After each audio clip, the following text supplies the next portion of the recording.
कानून के दांवपेच तो आसान होते हैं, पर दिक्कत वहाँ आती है जहाँ लीगल वर्ड्स समझ नहीं आते। कभी गार्निशमेंट, कभी इंडेमनिटी, कभी ग्रीवियंस। ये सुनते ही ऐसा लगता है कि कोई दूसरी भाषा बोल रहे हैं। लेकिन आप चिंता मत करो, आज की वीडियो में हम इन्हीं मुश्किल वर्ड्स को आसान एंड सिंपल लैंग्वेज में समझेंगे। तो चलिए शुरू करते हैं हम अपने 5 वर्ड्स से। तो आज के 5 वर्ड्स स्क्रीन पे हैं। हम स्टार्ट करते हैं अपने पहले वर्ड से, जो कि है गार्निशमेंट। तो आप इमेजिन करो, किसी ने कर्ज लिया और चुकाया नहीं। अब कोर्ट ने उस शख्स को, एम्प्लॉयर को कह दिया कि हर महीने इसकी सैलरी से पैसे काटो और हमारे पास भेजो।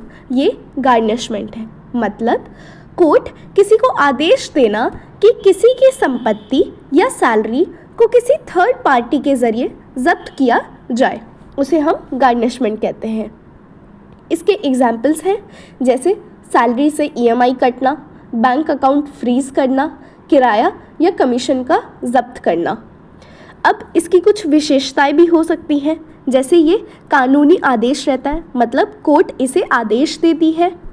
इसमें नियोक्ता या बैंक जैसी संस्थाएं शामिल होती हैं, मतलब बैंक शामिल रहेगी जभी तो वो उसके पैसे काटेगी।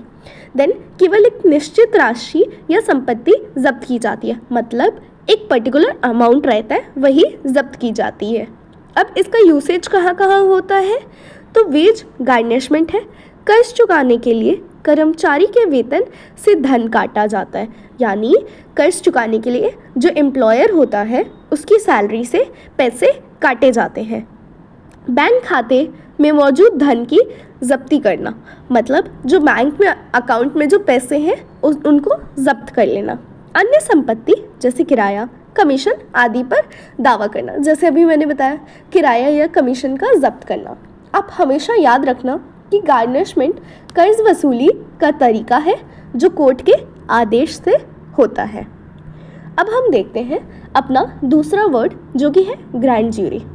अब आप सोचिए, पुलिस ने किसी पर शक किया, लेकिन मुकदमा चले या नहीं, इसका फैसला कौन करेगा? नॉट द जज, इट्स द ग्रैंड ज्यूरी। मतलब ग्रैंड ज्यूरी क्या करती है? तो ये डिसाइड करती है कि एक्यूज्ड के खिलाफ चार्जेस लगाए जाए या नहीं। इट्स सीक्रेट, जज वहाँ नहीं होता और केवल प्रोसिक्यूटर ही एविडेंस दिखाता है। जनरली 16 से 23 लोग होते हैं इस ज्यूरी में। ये लोग सिर्फ एक ही चीज़ देखते हैं, क्या इस पर मुकदमा चलना चाहिए या नहीं।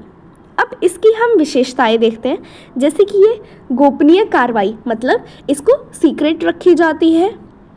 ये अननेसेसरी ट्रायल से बचाव के लिए होता है कि फालतू में जो ट्रायल्स चलते रहते हैं उससे बच सके। एक्यूज्ड की राइट्स की रक्षा की जाती है और लीगल प्रोसेस इससे फास्ट होता है। एग्जाम्पल के लिए USA में सीरियस क्राइम्स के लिए ग्रैंड ज्यूरी का सिस्टम काफ़ी कॉमन है। अब आपके लिए एक क्वेश्चन है, क्या इंडिया में भी ग्रैंड ज्यूरी जैसी सिस्टम है कि नहीं, ये आप कमेंट्स में बताना। अब हम देखते हैं अपना नेक्स्ट वर्ड, ग्रीवियंस। मान लो एक कर्मचारी को अनजस्ट तरीके से सस्पेंड कर दिया गया या किसी स्टूडेंट को अनफेयर मार्क्स दिए गए। अब वो क्या करेगा? He will file a grievance. Grievance का मतलब किसी गलत व्यवहार या अधिकार हनन पर की गई औपचारिक शिकायत। मतलब किसी गलत तरीके से अगर कुछ काम की गई हो तो उस पर जो शिकायत दर्ज होती है उसे हम कहते हैं ग्रीवियंस। अब ग्रीवियंस के कुछ टाइप्स हो सकते हैं, जैसे पहला इंडिविजुअल ग्रीवियंस, किसी एक व्यक्ति की। ग्रुप ग्रीवियंस, पूरी टीम या ग्रुप की पॉलिसी नियमों को लेके। यूनियन, मजदूर संगठन की। इंडिया में अगर हम देखें तो आर्टिकल 32 एंड 226 के तहत आप ग्रीवियंस के खिलाफ रिट फाइल कर सकते हैं। लेबर लॉ में भी ग्रीवियंस रिड्रेसल सिस्टम है। अगर हम इसको एग्जाम्पल के साथ समझें तो फैक्ट्री वर्कर का अनफेयर डिसमिसल हो गया, वो ग्रीवियंस फाइल कर सकता है अंडर इंडस्ट्रियल डिस्प्यूट्स एक्ट। अब हम देखते हैं अपना नेक्स्ट वर्ड, जो कि है इंडेमनिटी। अब आप सोचो, दो कंपनियों के बीच एक कॉन्ट्रैक्ट हुआ, लेकिन एक पार्टी ने नुकसान कर दिया, दूसरी पार्टी कहेगी अब तुम्हें इसकी भरपाई करनी होगी। दैट्स कॉल्ड इंडेमनिटी, यानी कंपनसेशन फॉर लॉस और डैमेजेस।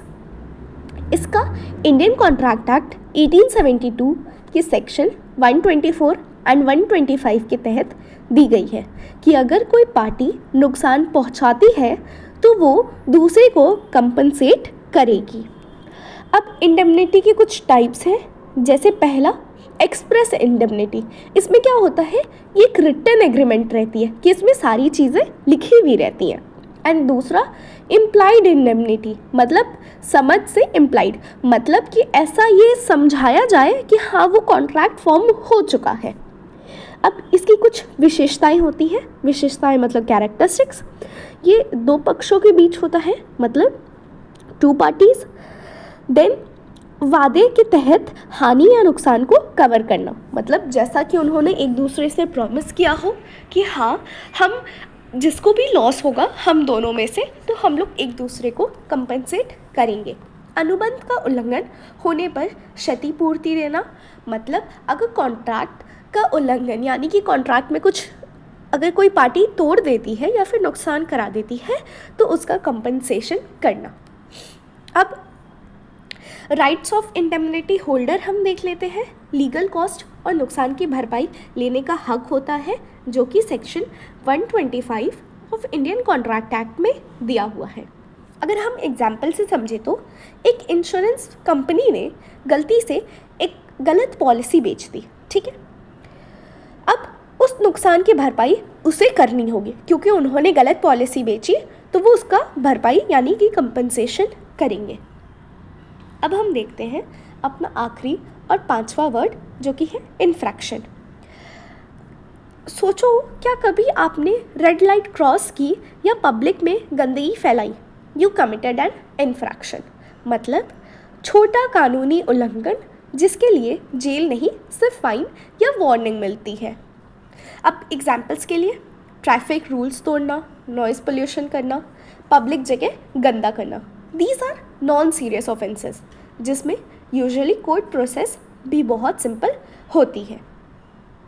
अब इसके कुछ कैरेक्टरिस्टिक्स, जैसे अभी मैंने बताया कि छोटे मोटे उल्लंघन के लिए होता है, जैसे छोटे मोटे आपने कोई रूल्स वगैरह तोड़ दिए उस चीज़ के लिए, ये सीरियस क्राइम्स के लिए नहीं होता है। इसमें जुर्माना या चेतावनी यानी कि जेल तो नहीं होती बट फाइन या वार्निंग मिलती है बस।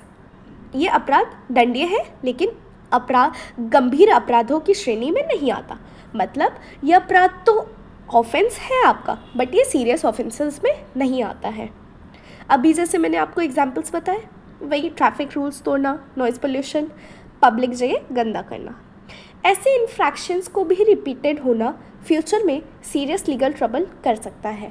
मतलब अगर कोई ऑफेंडर है जो कि बार बार सेम ऑफेंस किए जा रहा है, तो ये आगे जाके सीरियस ट्रबल्स कर सकते हैं।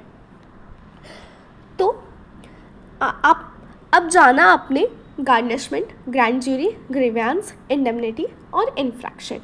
ये सब सिर्फ लीगल टर्म्स नहीं बल्कि डे टू डे लाइफ में भी काम आने वाली कॉन्सेप्ट्स हैं। अगर वीडियो अच्छा लगे तो लाइक, शेयर और सब्सक्राइब ज़रूर करें एंड कमेंट में बताएं नेक्स्ट पार्ट में आप कौन कौन से वर्ड्स जानना चाहते हैं। Till then, thanks for watching.